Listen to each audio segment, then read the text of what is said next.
I was 12 the first time I saw Samuel Brooks. He'd just moved into the house next door, a small white bungalow with peeling shutters and a fence that leaned ever so slightly to the left.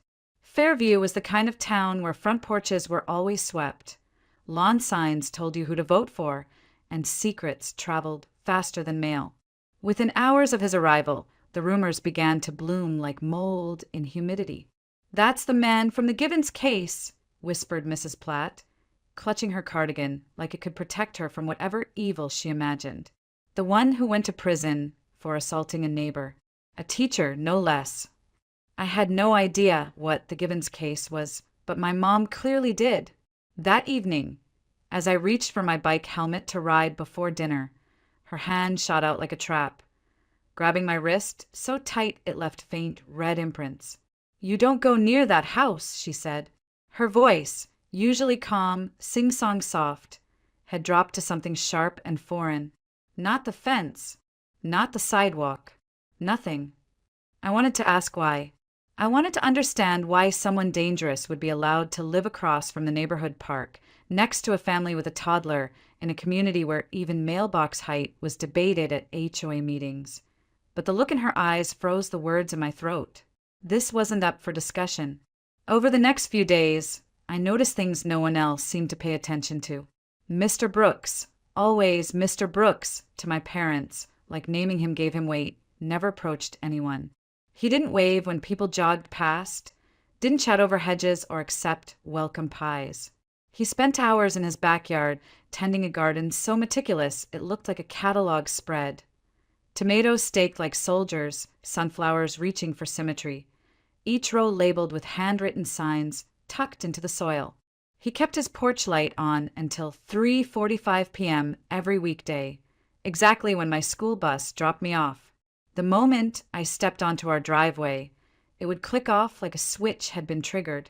When the mail-well truck refused to walk packages up to his porch and instead flung them from the curb, nobody blinked. When parents called their kids inside the second he stepped into his yard, they didn't hide the urgency in their voices. It was as if the ground he walked on was contaminated. Some of the neighbors went further. Mrs. Caldwell, whose retirement plan included keeping the neighborhood moral, created a spreadsheet labeled Activity Log Brooks Household and assigned shifts. Every time he left, returned, or got a package, someone would write it down. No one ever knocked on his door to introduce themselves. No one asked questions. They just watched and whispered. The strangest part was how little Mr. Brooks gave them to document. He left every evening at 7:30 sharp, always in the same beat-up navy blue truck, dressed in the same utility jacket embroidered with Fairview salvage. He returned around 6 o'clock in the morning, parked quietly, and disappeared inside. On weekends, he was in the garden. But the moment a child wandered out with sidewalk chalk or a stray basketball bounced too close, he vanished, as if the sound of children sent him back into hiding. At first, I believed the adults. I avoided the sidewalk in front of his house, took the long way to the bus stop, and quickened my step when his porch light was on. But then, small things began to unravel the story.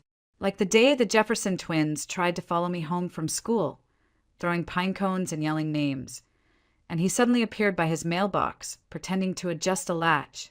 The boys turned and bolted without a word. Or the time our sprinkler timer malfunctioned, and Mr. Brooks walked over the next day with a replacement battery, saying only, "Your system's corroding. Might want to check the valves." My mom slammed the door after accepting it. "He's trying to ingratiate himself," she muttered. "That's what predators do. They get close before they pounce." But I'd seen something else entirely. He hadn't tried to come inside. He hadn't lingered. He'd handed over the battery and walked away, like someone who wanted to help but knew he'd never be trusted. I started watching from my bedroom window more deliberately, not out of fear, but confusion. The man everyone warned me about didn't act like a monster. He acted like a ghost. Quiet, faded, always retreating before someone could shout. And yet always watching, always at the right place, the right time when I needed someone to notice. It was early October when the storm finally broke. The sun had already dipped behind the hills that cradled Fairview, and the air was crisp with the kind of chill that hinted winter wasn't far off. I'd stayed late at the library, lost in a book I wasn't supposed to be reading, To Kill a Mockingbird, ironically. It was getting dark by the time I started the walk home, but I wasn't worried. Not at first. The shortcut behind the mobile station was faster, and I'd taken it dozens of times before. But that night the air felt heavier. I heard the voices before I saw them. Well, if it isn't little Lila, someone sneered. Jake Horn and his two shadows, Ben and Tyler, stepped out from behind the dumpsters like a scene rehearsed too many times. Jake was already a junior despite still being in middle school. Shaved head, leather jacket, and a reputation for cruelty that even teachers pretended not to notice. He shoved me hard against the brick wall. My backpack hit first, then my shoulder. I winced. "You lost?" he asked, fake concern dripping from his voice. "Leave me alone," I said, my voice smaller than I wanted it to be. Ben laughed and grabbed my backpack, unzipping it like it belonged to him. My books spilled onto the pavement, one landing in a puddle of something that smelled like rotten oil. "Ah, is this your precious science project?" Tyler teased, lifting a packet of papers and tearing it in half with a slow, deliberate smile. Jake leaned in close enough that I could smell the gum on his breath. "Maybe you need a little lesson in manners." I don't know what I would have done. Probably cried, maybe tried to run. But then, from behind the rusted dumpster, a voice. "Problem here." It wasn't loud. It wasn't aggressive. But something about the tone, calm, measured, almost bored, made the three boys freeze mid-smirk. Samuel Brooks stepped out of the shadows. His hands were in his coat pockets. He wasn't holding anything. He didn't even look angry. But Jake's face drained of color.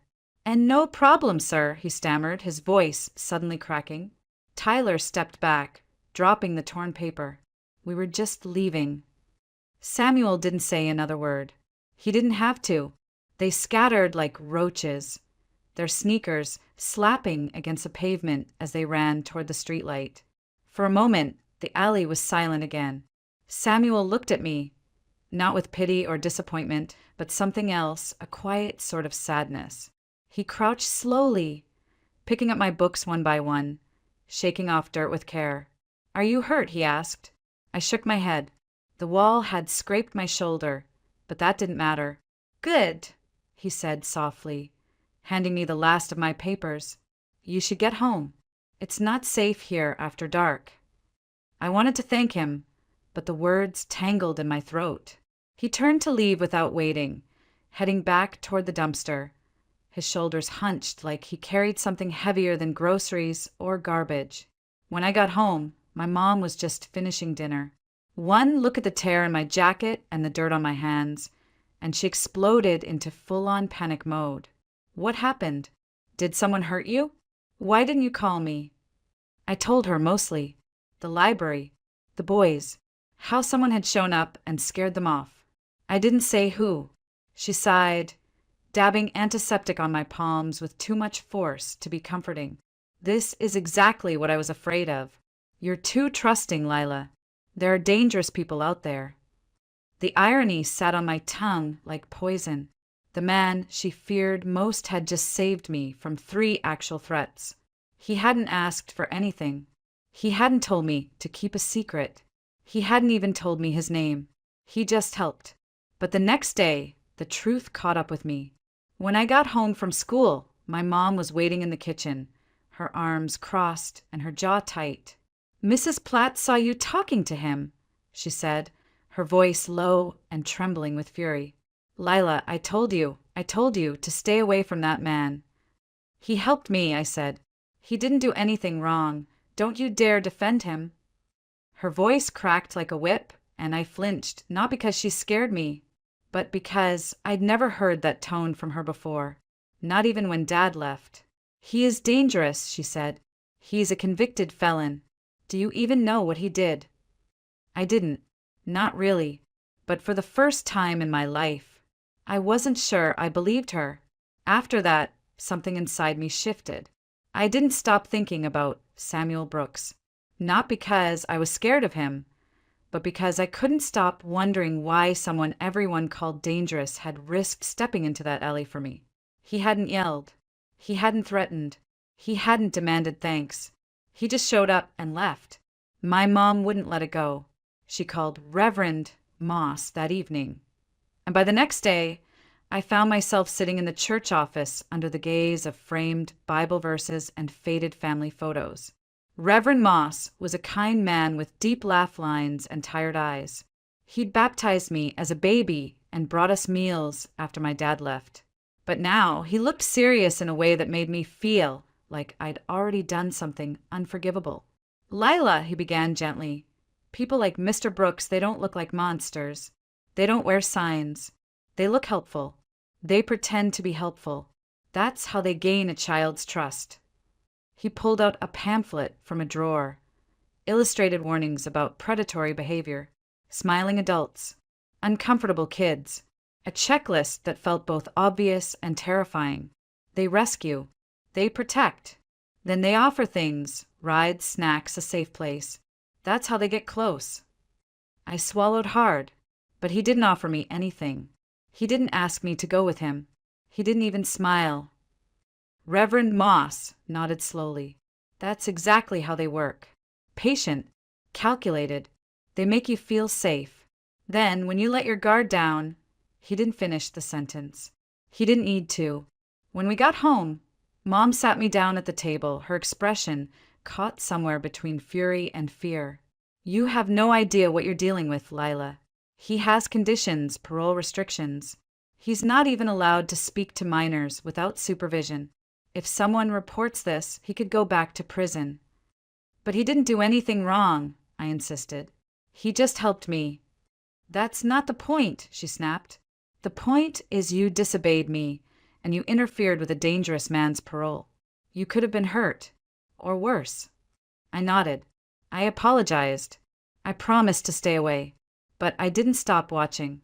I began documenting everything. At first, it was just little things: when he left for work, when he came home, how often he watered the sunflowers. But soon patterns emerged. Samuel left every night at 7:30 sharp. He always wore the same navy jacket with Fairview salvage stitched into the chest. His truck had a dented bumper and a cracked tail light. He drove straight down Harper Avenue, toward the industrial part of town. He returned at dawn, always alone. On weekends, he stayed home, worked in the garden, tended to the porch, trimmed the hedges. But the moment any neighborhood child appeared outside, he disappeared like a shadow retreating into light. He never played music, never had visitors, never received phone calls loud enough to hear from outside. It was starting to feel less like hiding guilt and more like avoiding accusation. And yet, something else caught my attention. His garden. It wasn't just in the center of his backyard, like most people would place it. He'd positioned it with surgical precision, angled to face the street, and more importantly, facing the 2-story brick house 2 doors down, Dr. Calvin Monroe's house. Dr. Monroe was the opposite of Samuel Brooks in every way. He was charming, outgoing, smiled too much. He ran community parenting nights and handed out flyers on child psychology. He offered free tutoring on Thursdays. Parents adored him, and Samuel Brooks never stopped watching his house. I tested it one Saturday morning.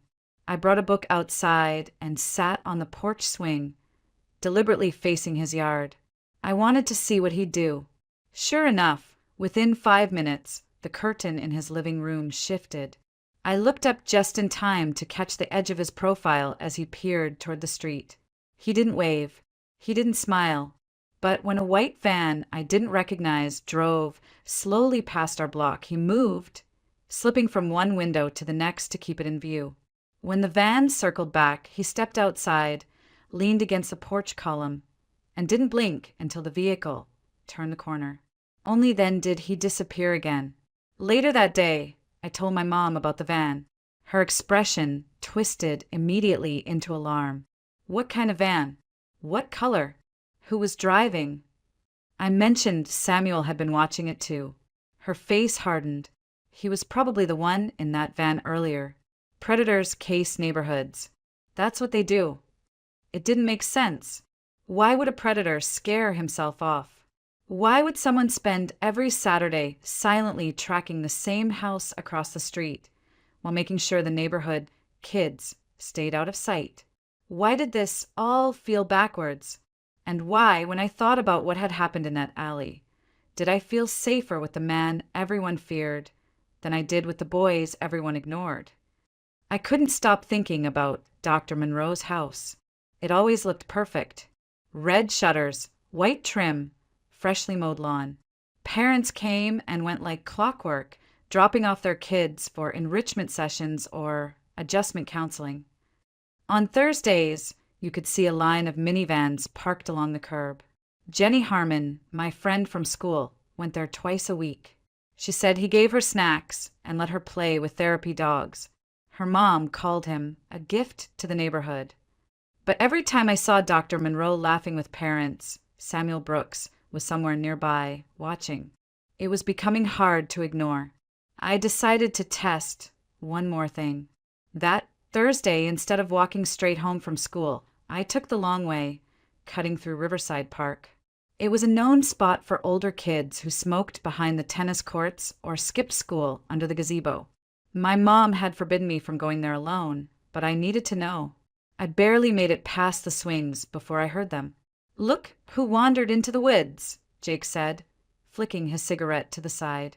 His voice was low and smug. Ben and Tyler flanked him like wolves. I kept walking. "Oh, don't be like that," Tyler called. "We were just wondering if you needed someone to walk you home. You know, since you like dangerous men and all." They started closing in. My palms went cold. I could see the edge of the street through the trees, but it felt miles away. Jake stepped in front of me. "What's the matter, Lila? Scared? Maybe you should scream. I bet that freak next door will come save you again." I turned to run, then froze. Footsteps. Behind me, steady and unmistakable. "There's my neighbor," Samuel said, his tone casual, almost friendly. "Ready to head home, Lila?" Everything stopped. Jake blinked. Ben backed up. Tyler lowered his phone. "We were just talking," Jake muttered. "Sure you were," Samuel said, not raising his voice. "Let's go, Lila." I didn't say a word. I just moved. We walked in silence until we reached the sidewalk, out of sight of the park. Then he stopped. "That was reckless," he said quietly. "You put yourself in danger to see if I'd show up." I stared at him. "How did you know I was there?" He looked straight ahead. I didn't. "I was walking to the store and heard your voice. Recognized it." "You said I could ask," I blurted. He paused. "Yes, I did. Why does everyone say you hurt a kid?" He didn't answer right away. The street was silent. A dog barked in the distance. A lawn sprinkler clicked to life down the block. Then he said, "Because I did hurt someone, but not the way they think." Before I could ask what that meant, my mother's voice rang out from our porch. "Lila Marie Raymond, get away from that fence now." She stood there, phone in hand, face pale with fury. I was just inside, now. I followed her in, heart thudding. That evening, she sat me down like I was about to be sentenced. "I've called Reverend Moss. He's calling the sheriff's office. What you did was dangerous, not just for you, but for him. He's not allowed to talk to you. You could send him back to prison." "But he didn't. This is not up for debate, Lila," she snapped, and her voice cracked. Not from anger, but something closer to fear. "You're a child. He's a convicted felon, and you have no idea what these men are capable of. Do you understand me?" I didn't answer, because no, I didn't understand. If Samuel was a predator, why did he go out of his way to avoid kids? Why did he flinch every time one came near? Why did he spend so much time watching, not them, but Dr. Monroe? If he was grooming me, why didn't he ever try to get close? Why did he seem so tired all the time, like he'd been holding up the sky and no one else even noticed? That night, I lay awake, staring at the ceiling. And that's when I heard it, shouting. I scrambled to my window and pulled the curtain just enough to see. 3 men stood in Samuel's front yard, shadows in the porch light. They were yelling, their bodies tense. "We know what you did," one shouted, shoving him backward. "Kids aren't safe with you here," another barked. Samuel didn't move. He didn't raise his voice. He didn't run. "We should take care of this now," the third man growled, "before he hurts anyone else." I wanted to scream, to do something, but I couldn't move. Samuel looked up, straight at my window. Our eyes met, and for the first time, I saw it. Not guilt, not fear, just exhaustion. The kind of weariness that comes from being hated for something you didn't do, and not having the strength to fight it anymore. "I've never hurt a child," he said, his voice low but steady. "I never would." They didn't believe him, but somehow I did. The next morning, our mailbox had something taped to it. A plain white envelope.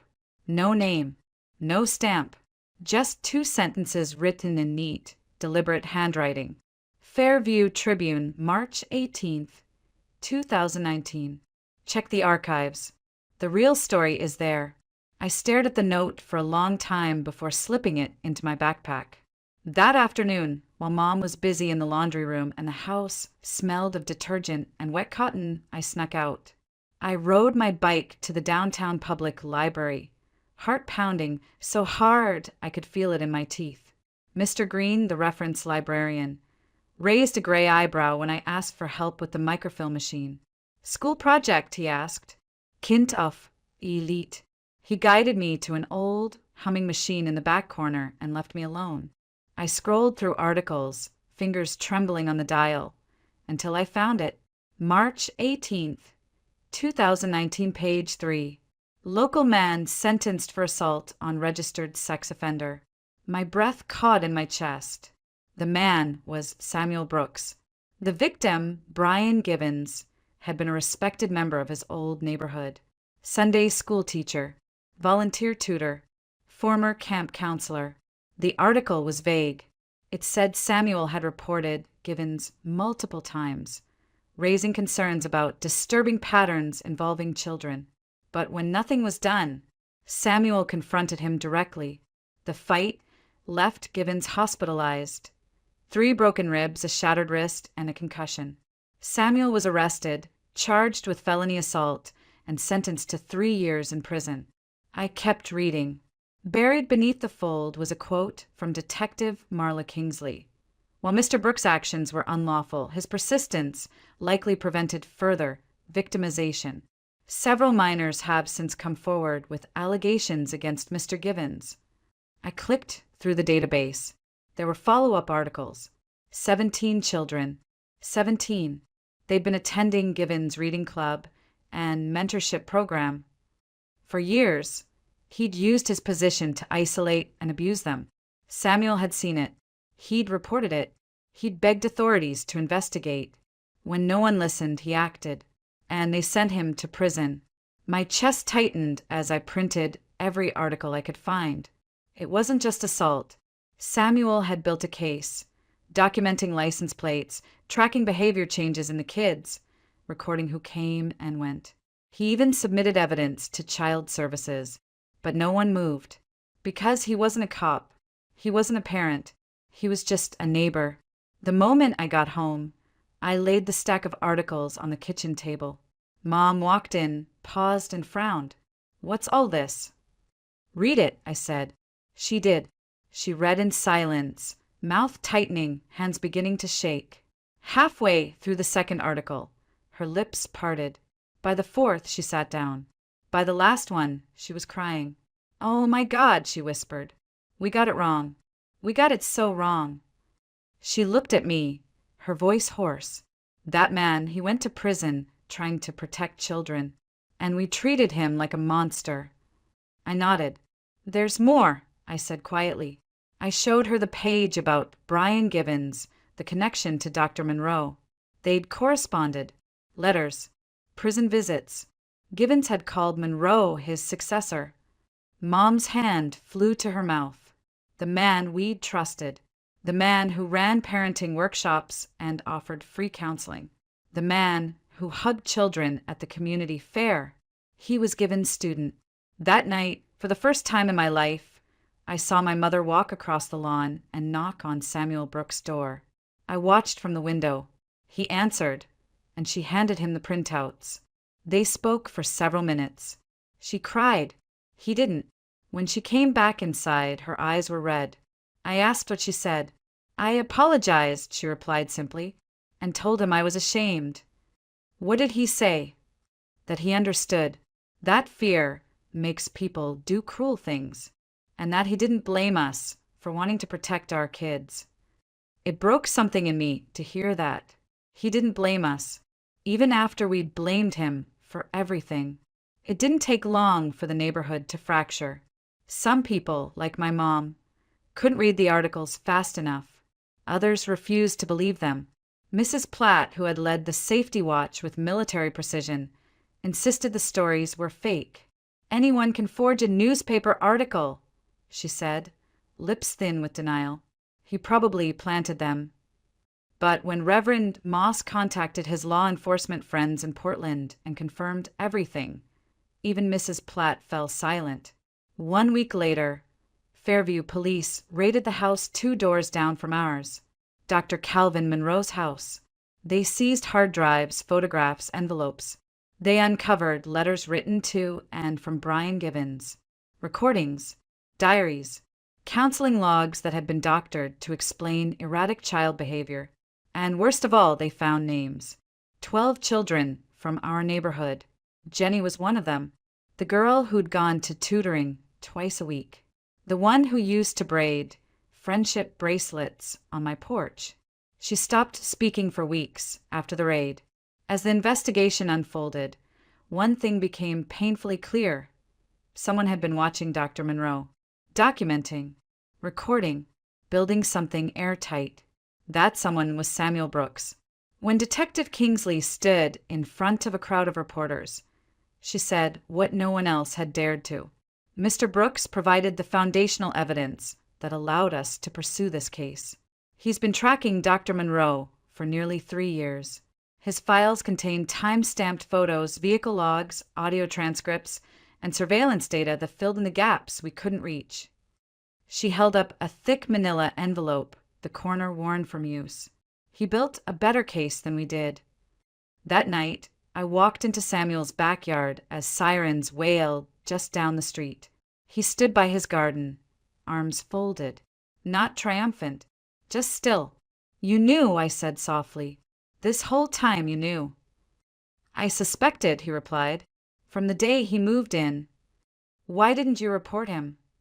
I did, multiple times. But no one listens to the guy with a record when the predator wears a smile and a suit. I swallowed the lump in my throat. So you just watched. I watched. I gathered. I waited. And I tried to make sure no one else got hurt while I did. His voice cracked slightly. Do you know what it's like to see kids in danger and not be able to stop it? Not because you're wrong, but because no one will believe you. I didn't. Not then. But I do now. Over the following weeks, Fairview turned upside down. Neighbors who once crossed the street to avoid Samuel now brought pies and apology letters. He didn't turn anyone away, but he didn't ask for their forgiveness either. Mrs. Platt was the first to knock. I ruined your life, she wept. I made everyone fear you. He only said, you were trying to protect your grandkids. I can't fault you for that. The city wanted to honor him, an award, a ceremony, a plaque. He declined. I didn't do it for recognition, he told my mother. I did it because kids deserve to be safe. 3 months later, a for sale sign appeared in his yard. He said it wasn't because of hate he'd had enough of that. It was because he'd finally found something he'd been searching for all along. Peace. The day he moved out, he left me a letter. Lila, thank you for being brave enough to look for the truth when everyone else stopped trying. You asked questions that mattered. You trusted your eyes, not the noise. You reminded me that silence isn't always safety, and sometimes children see what grown-ups won't. Keep asking. Keep listening to your gut. Keep choosing curiosity over comfort. That's how change begins. Stay safe. Samuel P.S. I left something for you in the garden. Behind the sunflowers, I found a small metal box buried beneath the soil. Inside, a photo of Samuel in uniform, much younger, standing with a group of soldiers in front of a tan stone wall marked Afghanistan, 2009. And next to it, a brand new bike lock and a key. So you can ride without fear. Kids shouldn't have to worry about monsters, especially when the real ones don't always look like monsters at all. They tore down Dr. Monroe's house that spring. In its place, the city built a park. There's a small plaque beneath the swings that reads, "In memory of courage, for those who speak up when no one wants to listen." Now I'm 25, a social worker. I investigate abuse claims and listen to voices people dismiss. And every time I step into a case that no one wants, I think of Samuel Brooks, the man we feared, the man we judged, the man who saved us all.